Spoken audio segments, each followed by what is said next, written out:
Is it cold outside? Should I run and hide? How do I take my company worldwide? Love the law? Did you watch Hee-Haw? What's the weirdest thing that you ever saw? What's it like in court? Favorite sport? Can you help with my book report? Is my hair too long? Am I right or wrong? And do you mind if I sing along to anything? Ask Alan anything. Hello, everybody. Welcome to the first Ask Alan podcast. And joining me today, I'm honored to have Jim Strickland, the mayor of Memphis, joining us today. And we're going to ask him some questions, and he can ask me some questions if he wants. But nobody really wants to hear from me. We're gonna take it right to the mayor. Mayor, thank you very much for coming on. Thank you for having me. Well, nice to be the first guest. It's going to class the whole place up. That's my goal, is for everyone to say, man, that Crone podcast is classy. Did you see that guest he had on for the first one? We talked a little bit before I hit record here. We were talking a little bit about your early days in politics and so forth. Tell us a little bit about Jim Strickland, where you came from, and I think a lot of people from Memphis may know, but some other folks may not know exactly the Jim Strickland origin story. What is that? Well, first of all, I'm not a native Memphian. You will see that in print every once in a while. People say I'm a native Memphian. I'm not. I was born right near South Bend, Indiana, a little town named called Mishawaka, and moved to Detroit, then Cincinnati. Kind of grew up in Louisville and moved to Memphis when I was almost 12 years old, a week before Elvis died. And been here ever since. And the reason I think so many people think I'm a native Memphian is because I went to college and law school here. And so I've been around for a long time. My dad was in sales, so that's the reason we got transferred all over the place. And I certainly consider myself a Memphian now. And then I got involved in politics, and I've told this story before, but I had kind of been interested in politics. And when I was, the first presidential election I remember was 1976, which was Carter versus Ford. I remember President Nixon being in office. I do not remember his election in, I guess, 72. I don't remember that. So in 76, I was 11, and I remember getting a weekly reader in school, and it had a cartoon drawing of President Carter and President Ford, and this is interesting. And I took that next step as like you, I'm a Roman Catholic, and had ever wondered, had there ever been a Catholic president? And the answer then is the same now. There's been one, and that's President Kennedy. So I really threw myself into learning about President Kennedy, and my grandparents were, and their siblings were big fans of Kennedy, and read Profiles in Courage and watched Missiles of October, and really got into him and was inspired by his call to service, and which is kind of exemplified in his inauguration speech, ask not what your country can do for you, but what you can do for your country. And so that just kind of spurred on an interest, and in high school did youth legislature and a model UN, and then in college got involved in student government, which is when I met you, and in the mid 80s. And we did a model legislature called TISL, Tennessee Intercollegiate State Legislature. We're involved in student government on campus. And although we did it different years, we interned in the state legislature. And I think mine was 84. Were you 85? I was 85. Yeah. Okay, so I was 84. And so it just grew and grew, and then started working on campaigns, and just got more and more active and interested. Well, I know that of course, you and I didn't go to University of Memphis, right? We went to Memphis State. That's right. And you were president of the student body at Memphis State, right? I got involved, and I got appointed to the state senate, student senate. I was thinking about this the other day. I ran for student senate. I was not in a fraternity. I think I was just a sophomore, and it taught me a lesson. I stood outside the business school, the Fogelman Business School, where there was a ballot location, and I shook hands of people going in. And I came in fifth. The top, I don't know, 12 or 17 won office, I guess. And I came in fifth. I'll never forget that. And the only reason I would have come in that high is because I shook people's hand. And I did live on campus and I was somewhat involved, so that helped too. But it taught me the lesson of really retail politics. And then got elected to Speaker of the Senate, I guess my junior year, and the end of junior year, one student body president. I do have to admit, though, I think I ran unopposed. So, That's the best way to run, Mayor. there's no doubt. There's no doubt. And obviously, with a lot of things, you learn more from doing it than you really give in, and those are great learning areas for students to how to coalesce people and work together and different views and some leadership training, and got to know one of the vice presidents of the university that you know very well, Don Carson. He was the vice president of student affairs, I think. I forgot the exact name of it. Yeah, he had an incredible amount of he had an incredible amount of students that he mentored over the years that became very successful. But a lot of really important things at the university reported up through him. Yes. And so he had a lot of authority, but he also had a one-on-one touch with many of us students. Coincidentally, I had him my freshman year. He always taught one class a year, and it was political science. And just total chance, I got him as a teacher, and he was a mentor to me, to you, and hundreds of other students. I know some students have named their children after him. Many have gone on to elected office, like Trey Hargett and Kevin Vaughn, and Dr. Carson now lives in Middle Tennessee because he's got grandchildren over there. But he was a big influence on me and encouraging me to be involved. That you and I have talked about this, but there are an incredible amount of people that were at Memphis State on either side of us, say 2 or 3 years, and while we were there, that have really gone on to do a lot in this community and in the state of Tennessee. And you need more than one hand to count the number of folks that have really done well. I was telling somebody from Chattanooga that the other day, because Mara Sullivan was a year or two younger than us, but now she's the chief administrative officer of the city of Chattanooga. Jay Bailey is the chief administrative officer of the county assessor right now. Trey Hargett was a few years younger than us.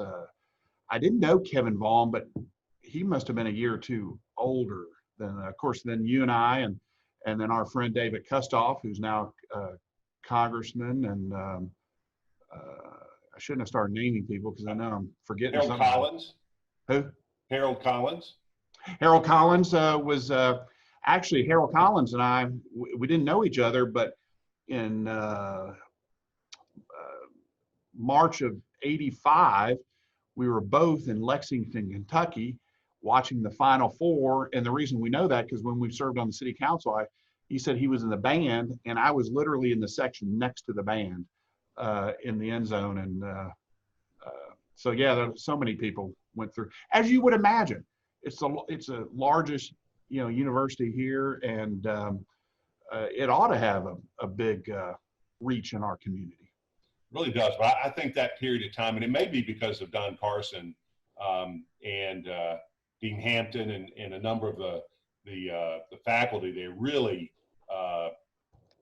molded a lot of leaders.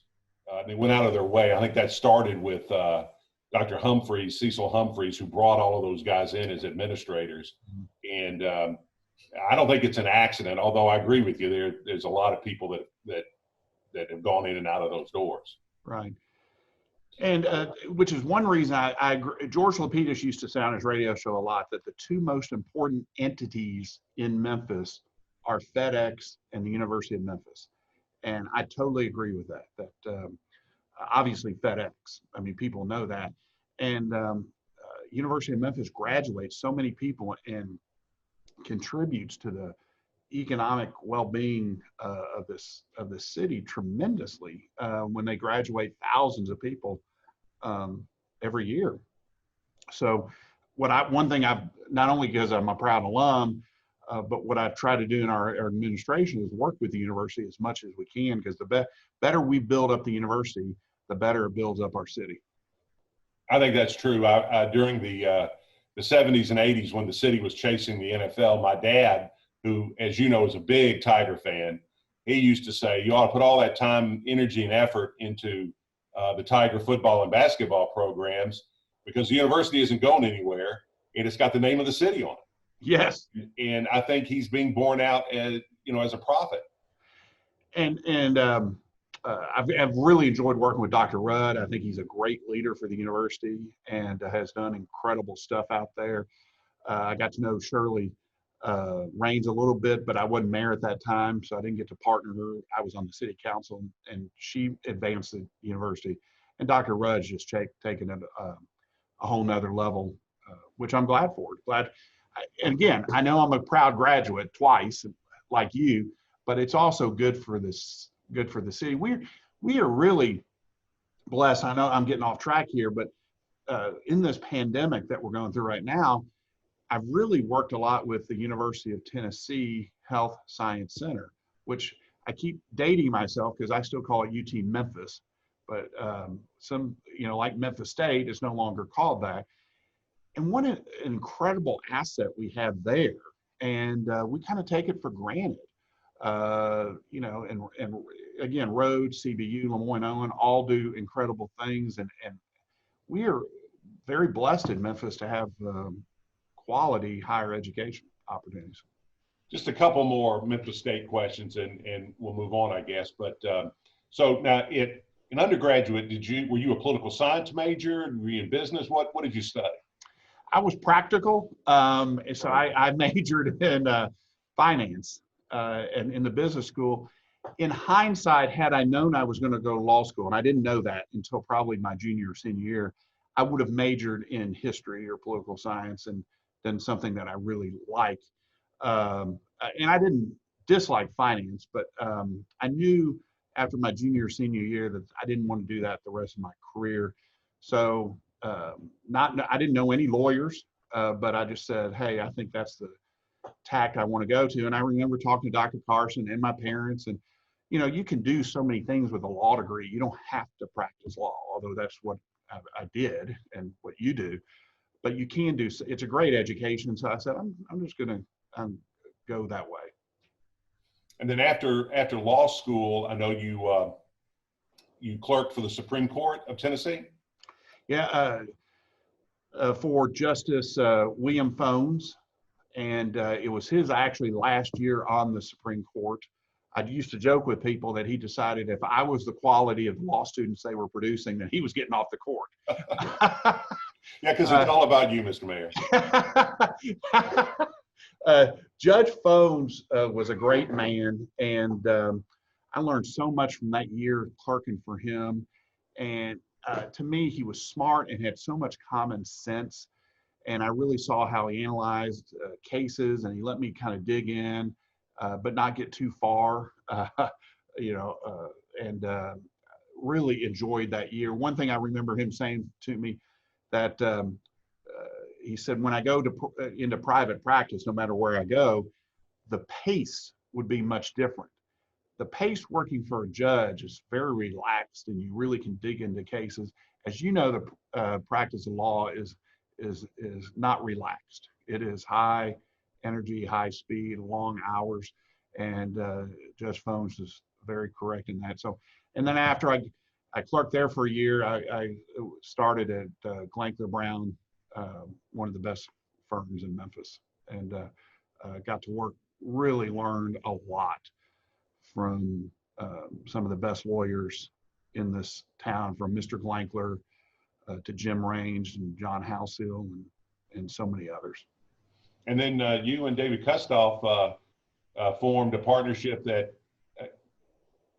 became a power broking law firm, at least after it disbanded. When you both weren't, mayor and congressman while being in the law firm, but you both ended up having tremendous political careers. As somebody jokes now, that the failed law firm of Kustoff and Strickland, because it's no longer around. But you and I became friends in college. David was a year or two younger than us, and so we all became friends with David throughout that. And just like with you, I've maintained a friendship with David.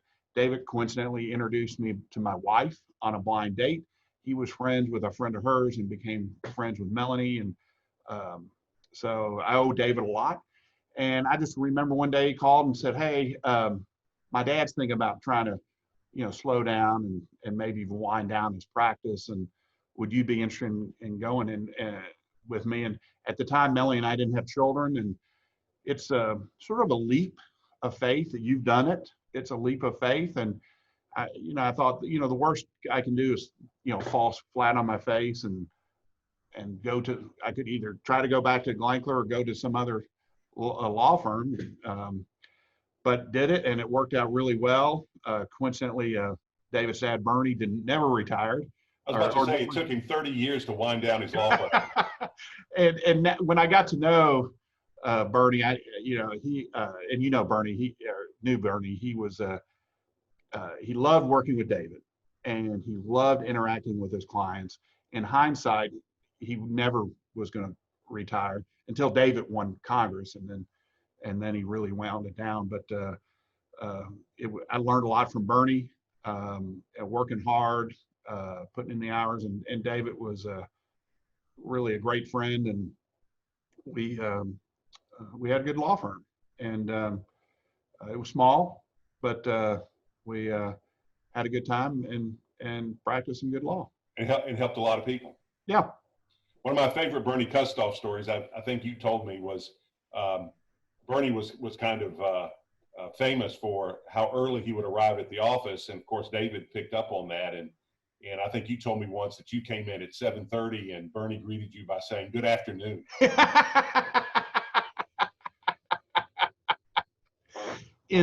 I don't know how many years David and I practiced together, 15 years or so, maybe not that long, I can't remember, but I only beat David to the office twice in that whole time. And that's, occasionally, very rarely, I would wake up at 3 o'clock in the morning and couldn't go back to sleep. And I said, well, I'll just go into work. And because David would still, I think, even in Congress, gets to the office at, 4:35, 5:30, somewhere in that range. Which is one reason he's been so successful. Oh, he's a hardworking dude. There's no doubt about that. And he's one of those people that I decided early on, I wasn't going to try to keep up with him. I was just happy to know him, and I would help him when I could, and he would do anything for anybody, for me or you or anybody else. He's great that way. But if you try to keep up with him minute for minute, you can't do it. He just got a gift that way. And that's why I'm convinced he'll become very successful in Congress. I know you have to be there for a long period of time to gain any seniority. Seniority is very important in Congress, no matter what party you're in. But David will work it hard, and I can't. There's no limit to how high I believe David could go. Yeah. Well, let's talk a little Memphis politics. I know that this is you just won re-election in it seems like 4 years ago that you won re-election, because we've had a lot happen since then, but it was in October of 2019. Is that right? Yeah. Yes. And so you're in your first full year of your second term. I guarantee you it's not what you expected, right? Oh, no way. Never would have imagined this. And you're right. The last 2 months feel like 2 years. And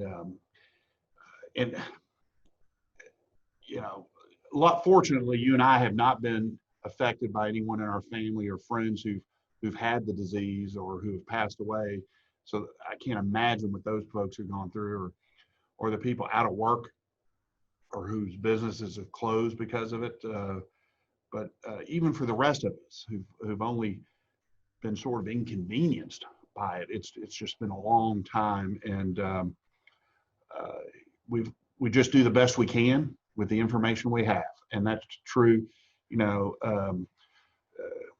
I still consider you part of our team, not as directly as you used to be, but you know, for our first 4 years, you had a semi-permanent position up here, and I think you can attest to the fact that we have really good people working up here. You were one of them, where I relied on your opinion, and I think you hire good people and follow their advice and let them do what they do, and your organization can prosper. And that's what we've done in this. We did add on a contract basis a doctor, Dr. Manoj Jain, to advise us. He's an infectious disease specialist. And we really needed that because none of us are medical doctors, although we're lucky to have a councilman, Jeff Warren, who is a doctor with decades of experience. So, but Dr. Jain has been invaluable to help educate us on this. Yeah, tell me, I can attest, you've got a great team, and I think that has been the hallmark of the Strickland administration is you've hired people that were experts in their field, not necessarily because you're trying to check off a political box. But you've also been able to do that and maintain a lot of diversity in your senior leadership team. Tell me how did you accomplish that? Well, when I first got elected in 2015, and you know that because you were on the inside of this, we probably had a steering committee on our campaign of less than 10 people, and you were one of them. And as we transitioned in, luckily, our friend Mitch Graves and Emily Greer agreed to co-chair our transition team with respect to personnel. We also had Rosie Bingham help on a transition with respect to issues and that sort of thing. But on personnel, they really went out and found some great people, like our chief of human resources, Alex Smith. She is a fantastic person, but I would never have gotten in touch with her if it weren't for Emily.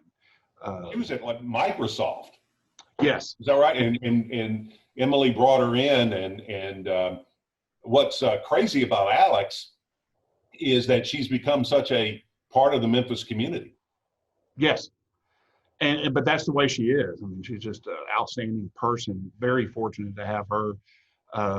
You know, like you said, ideally we wanted diversity and wanted a millennial to be one of our. And Alex is a millennial, but we didn't hire her because of that. We hired her because she was dynamite and so qualified for the job.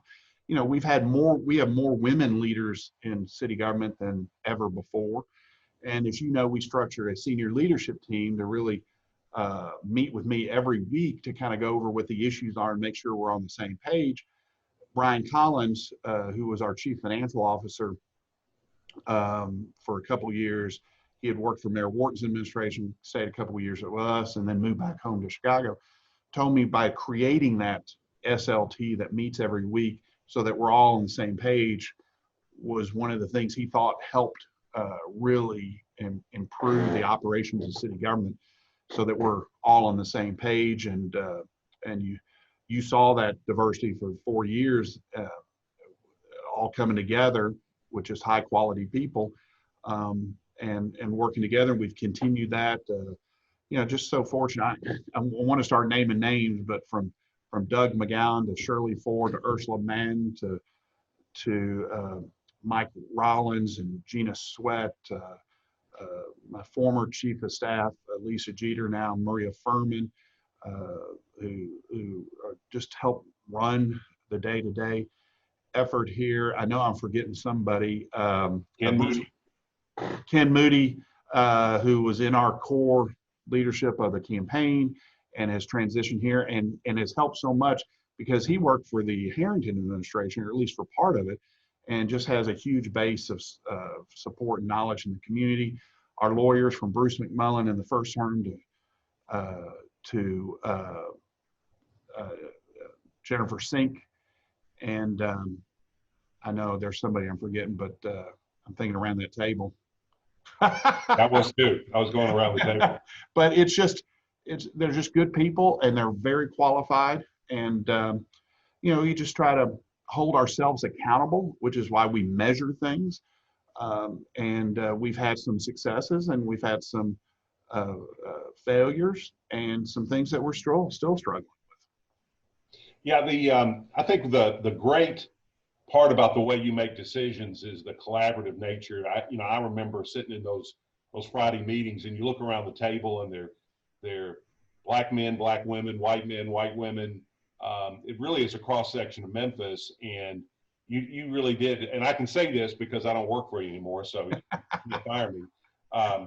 But you would listen to what everybody had to say, and I think everybody at that table felt like that they had input into the decision.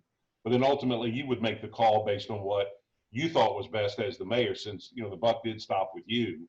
But I thought that was a great way to make those decisions. I don't, and I guess I'm asking a leading question. I'm a lawyer, but it occurred to me the other day that you probably never made a major decision without consulting that group.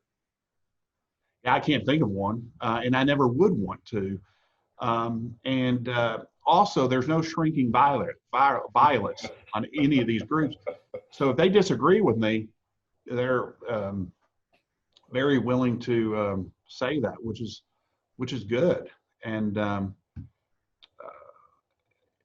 again, surround yourself with really good people.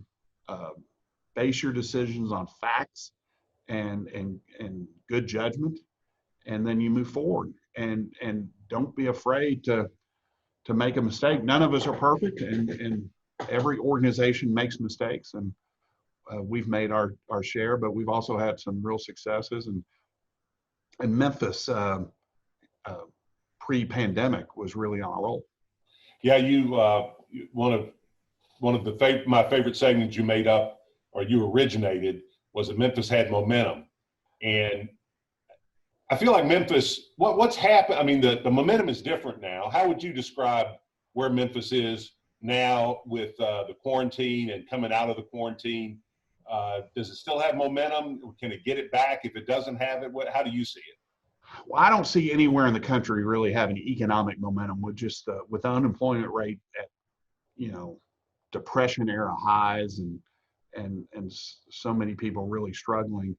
I do think, though, that we can come out of this when we get a vaccine. It will take us some time, but I do think we can recover more quickly than we did in the Great Recession of '08, because you look at it, there's nothing wrong inherently with the economy itself. It was this outside force coming in and really slowing us down. So I'm optimistic that we can really build up fairly quickly after the pandemic. I do think Memphians as a whole have handled this pandemic really well, which is why we've been able, with the doctors signing off on it, to move into phase 2 of back to business. Let me ask you about that. I know you've said that closing the economy down was easier than opening it back up, because all you had to do was close it. But talk a little bit about the collaborative nature, at least that we've had in Shelby County, of bringing the economy back and dealing with the county government, the county health, but also the suburban governments, and how that's worked. Sure. Like when we entered our order of Safer at Home on March 23, we were the first local government to do it, and the doctors were really on board with doing. The hospitals were too. Opening up's a different thing, because the state's now involved, the county, our sister cities in Shelby County, and we're all trying to be on the same page. You're representing me on a statewide task force with I forgot, they don't use back to business on their front on the state. They call it something else, but you represented me on that with Commissioner Tennessee Pledge. Yeah. The group is the Governor's Economic Recovery Group. Yeah. But you're meeting every week there. Mayor Harris, County Mayor Harris is having the city mayors all meet at least once a week. We have a task force that met every day of the, met for 7 days for a while. Then we went to 5 days a week. And now I think starting next week, we're going to go to 2 or 3 days a week just because we're on a stride, and that task force involves government from inside Shelby County, but also outside. The mayor of West Memphis takes part, Somerville, Brownsville, Tipton, and Fayette County are invited and sometimes participate. The business sector and the doctors and the hospitals all working together. And what we do is on this task force, we look at, they created a back to business plan, which is 3 phases, and outline what should open up based on, basically, the more crowded an entity is, the more likely it would be in phase 2 or 3. Because as we've learned, the more crowded it is, the less social distancing there is, and the more the disease can spread. And but if you can start with some protocols like we have for restaurants, where tables have to be 6 feet away, the wait staff wearing masks and disposable menus, all those things kind of help open it up, because you really can't shut everything down until you find a virus, until you have a vaccine. Because a vaccine could still be a year away. I know Dr. Fauci has optimistically said we might have one in December or January, and I hope he's right. But he's even said that might not be correct. So, and then as we've opened up, we've also want to be on the same page as much as we can with the state. So your reports back to the task force here, trying to tie it all in together. And for the most part, I do know there are some differences, but for the most part, we're on the same page. We certainly are within Shelby County, and for the most part with the state. But we're watching the numbers, but because Memphians acted so well and social distance, our numbers have not been as bad as, say, Nashville. Nashville's in phase 1. So, and their numbers have been consistently worse than ours, except we have had, unfortunately, more deaths. They've had more cases and more hospitalizations, but we've had more deaths. Yeah, it's I've just been very impressed with how everybody has come together and shed some of the partisan divisions that other places in the country have seen. Republican suburban mayors working with you and Mayor Harris, who are both Democrats, but I think it largely in Shelby County, we've set that aside for the common good. Yeah, I mean, what do we have? 7 or 8 cities in Memphis, some population of 12,000 people like Arlington, Lakeland, Millington, and but Germantown, Collierville, and Bartlett are some probably in the top 20 population-wise in the state. And but we all have common interests, because we know people, they may reside in Lakeland, but they'll work in Memphis, or people from Memphis will go to restaurants in Germantown and so forth. So we truly are all in it together. And those are smart mayors that I've really gotten to know over this process, and they want the best for their public too. What do you think as we come out of this? What do you think the political landscape looks like in Memphis, Shelby County in 2021? What are the issues going to be? Getting our economy back going. I mean, let's just assume that there's a vaccine that's widely distributed in the first quarter of next year, which may be optimistic, but let's just say that happens. Then it's, how do we kickstart the economy? And every city and every county in the country is going to want to be ahead of everyone else. So we've already started working here on what steps can we take at that time to really jumpstart this economy and get that momentum back into Memphis. I will say, a project that you've worked on for now, I guess, a couple of years, the Lowe's Hotel, is still on target to be built. They're going to start construction here very soon. So the pandemic has not slowed them down. our convention center is still being redone and should be ready this fall. So there are still projects that are moving forward. I'm not saying all of them are still, because obviously with this going on, it will affect some things, but I'm happy to see a lot of these projects still going on. And the Lowe's Hotel is a great example. I always joke with people, I'm not wealthy enough to have stayed at a Lowe's Hotel, but I've learned that it's one of the top brands in the country for a lot of reasons. And to get them, we're only, what are we, the 25th or 6th they have in the country? Right. And they're based out in New York. For them to recognize the vitality of this economy down here and want to be here is a real statement about Memphis and for the benefit of Memphis. Yeah, it really puts Memphis in the league, in a major league of tourist cities or convention destination cities to have a Lowe's Hotel. Right. They're, as you know, they're family owned. They build them themselves, they manage it themselves, and they don't change it.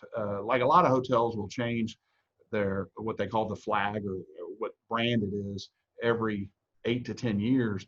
Lowe's are Lowe's for forever, and it's a really high quality hotel. You know, you said a minute ago that one of the hallmarks for the coronavirus being spread is density, essentially, large groups of people. And the trend, if you will, in urban planning has been to create more density. And you famously have talked about wanting to build up, not out. And we worked a long time on a de-annexation plan to kind of shrink the footprint of Memphis. How do you think that's going to play with what we're seeing now in terms of trying to space ourselves out? How do you see those two things coming together? Have you talked to anybody about that? No, but it's a great question. In fact, last week at one of our daily press conferences, somebody in the media asked me that question. I forgot who it was, but I thought it was a great question. We also have Memphis 3.0, our first comprehensive plan in 40 years. That kind of led to that saying about building up and not out. One thing, a lot of this is out of our hands because it's really market driven. And this is just my gut feeling. I still think that when we get past this pandemic and we have a vaccine, that people, particularly young people, will still want to live in the urban core, still want to live in an area that it's denser, you know, that they can walk to the grocery or walk and get something to eat or ride their bike or whatever, however mode of transportation they do, want a smaller, more compact area to live in. Therefore, I think because that's what the market will demand, I think that's what the market will supply. That's my gut. And I still think Memphis and other cities will continue to move that way. What do you think? Well, I think architecture will play a big role in it. I think people will start to design buildings with viruses in mind, frankly, you know, more UV lights and other things to help mitigate some of these, you know, some of the spread due to overcrowding, or not overcrowding, but more dense living. But, you know, as you point out, I mean, we still don't have a vaccine for the common cold, which is a virus. Right. And it may be a situation where we have to learn to live with viral threats. And so I think architecture is going to play a large part of it, because you can't have a 343 square mile city supply all those services and still have a lower tax base. So they're going to have to be some compromises somewhere. Well, now one thing I got to say, because it's kind of the elephant in your room, is, are you in the mayor's office right now? I'm in the mayor's office right now. Wow, that not people don't always get to see the inside of the mayor's office. It's very nice. It has one of the best views in the country for a mayor's office. There's no doubt. Traditionally, the city halls was built, I think, in '67 or so. Traditionally, the mayor's office, as you know, was on the second floor. And about, I don't know, 17, 18, 19 years ago, Mayor Harrington moved it from the second floor to the seventh floor, which really was not a well-used space. Had some food, maybe a cafeteria of some sort and some storage. But now it's the mayor's office basically, and people who work with me. It's a super nice office. I joke with people, I probably would never have built it this nice because it probably cost some money, but I'm appreciative that Mayor Harrington did, and and it is a beautiful view of the river. Of course, much of City Hall, the whole west side of the building has good views of the river. And I think you've been in rooms with me when developers come in and I say, for the right price, we could move City Hall because we don't have to have river views. So far, no one's made an offer for City Hall to move us. Well, that's right. But I think it was Mayor Slay who from St. Louis who said that he's been in 100 mayor's offices, and this has got to be the nicest view he's ever seen in a mayor's office. Of course, if you've been in his office in St. Louis, and it's very nice, but it just looks out onto a street. It was built way off the river, so he doesn't have a view. He didn't have a view of the Mississippi River either. Right, and really, government doesn't need to have this kind of view. One day, maybe post me, that City Hall will move. I don't know, but it's a very nice location to be in. It's a good home court advantage when folks come in and negotiate with you. There's something to be said for that as well. It offsets the fact that just about everybody in the building has to take a pay cut to work for city government, so you give them a nice view. But and that was the one thing that I really found when I was down there, is just how many great public servants there are. I get really frustrated when people knock government officials as being selfish and greedy, and of course, like anything, there are bad apples in every barrel. I think you'd be hard pressed to find a bad apple in City Hall these days, and there's just so many people there in government all over the place who really are doing it for the right reasons, because they want to serve their city, their county, their state, whatever level. You think of this pandemic, firefighters, EMTs, police officers on a daily basis are interacting with hundreds of people, some of whom have the virus and some don't. Our solid waste employees are handling our waste, which, as we know, the virus can stay on surfaces for some periods of time. All stepping up. And then we have other employees who kind of, during this pandemic, have changed what they're doing. The library's closed. They've opened up now, but they were closed. So 40 of our librarians became contact tracers and worked at the health department to contact people saying, you were in contact with somebody who tested positive, and, because contact tracing is a very important part of that. We had parks employees, when the Shelby County schools could no longer operate their food distribution, our parks department picked the ball up and carried it with other partners and helped feed thousands of folks here. So we've really adapted well here at city government to try to fit the needs of the public. Well, Mayor, I appreciate your time. It's been a great conversation. I've really enjoyed it. Thank you for your service to our city. And we're looking forward to Memphis being bigger and better than ever hopefully in a very short period of time. Well, me too. And until then, always, people be safe. All right, very good. Well, thank you very much. And thank everybody for watching, and we'll see you on the next Ask Alan podcast. Thanks.